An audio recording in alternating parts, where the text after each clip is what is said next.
Within a week and a half of my son driving this car, this window stopped rolling back up and down. Not his fault. The car's got 130,000 miles. Pretty sure it's a fried motor.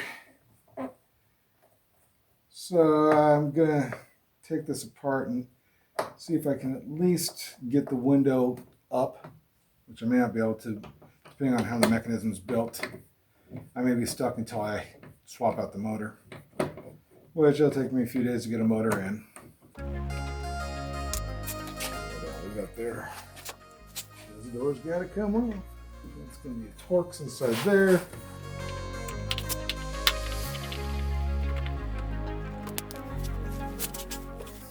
These are only actual screws.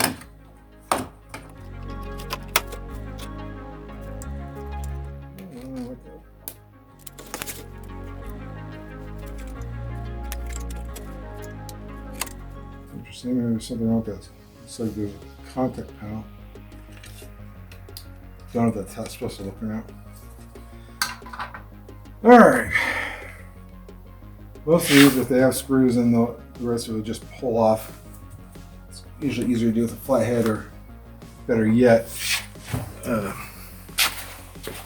pry bar. Trim pry bar. That's what I'm saying. These plastic trim ones usually don't mar the plastic. Probably not going to need to pull that screw out. Oh, that feels pretty solid. Just be safe. Don't want to tear things apart.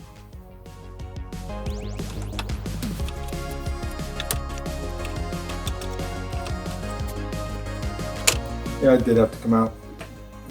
There's a hook right here that's mounted to the frame. That was easy. So the mechanism sits underneath here.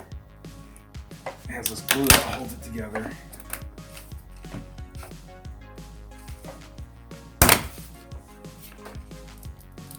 Our old Mazda, this tar-based glue, got that crap all over your hands every time you had to open it. I had to replace the regulators on it about 4 times. Yeah, and that's what I was warned of. This one, a lot of these cars, it's just easier to replace the entire regulator. On this, it's actually easier to replace the motor, except for the fact that the motor itself is pop riveted onto the back plate, but so is the regulator.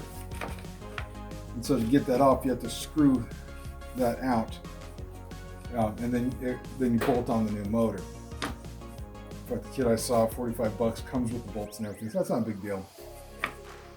But it also means I am not going to be able to pull this window up, so until I replace that. So he's going to have to live with the window down for a week. Don't think we have any rain expected.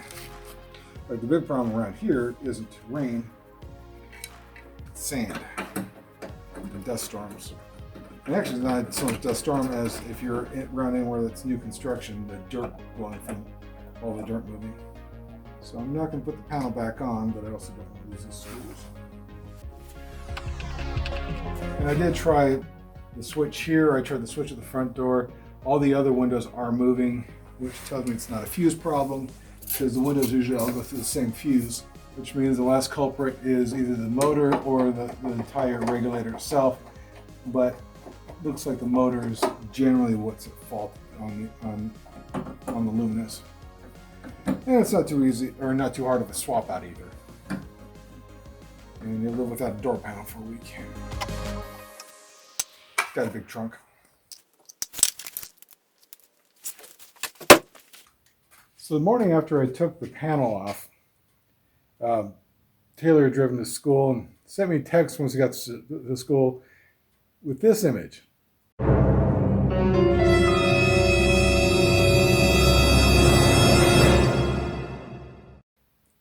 And the text, what do I do?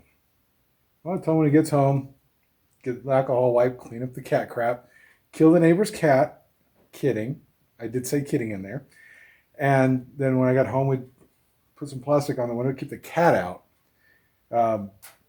When he got home, our neighbor happened to be home. When he was walking out there to clean the crap off, told our neighbor what had happened. The neighbor asked, "So you want me to kill the cat?"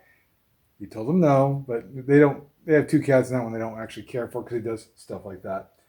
And because he has to drive a little bit on the freeway to get to work, every time he drives, it blows off a bit. And I left the tape, and he did an interesting job of retaping up as things fell apart. So I've been motivated to get this done as soon as the parts show up. So since I don't have the actual motor here, went and cleaned this up for another many nights until the new motor shows up. Ironically enough, clean this up. Taylor got home from work about midnight last night. I did find in the tape that was wadded over here, cat hair. So that cat did try to get back in last night. I just find very funny. If you ever have to do this, yeah, the masking tape isn't holding the greatest. You saw that, but you want to use that against the car itself because it won't take the paint off. This gray tape is a tape called gaffer's tape. It's used in movies and theater. And it's like duct tape on steroids. It will very effectively take the tape off your car after a couple of nights, especially sitting in the sun. So hopefully this will hold better until that motor shows up. Be interesting to see, because I've been getting different texts from the company, so I think the motor may not show up until as late as Thursday. So we'll see.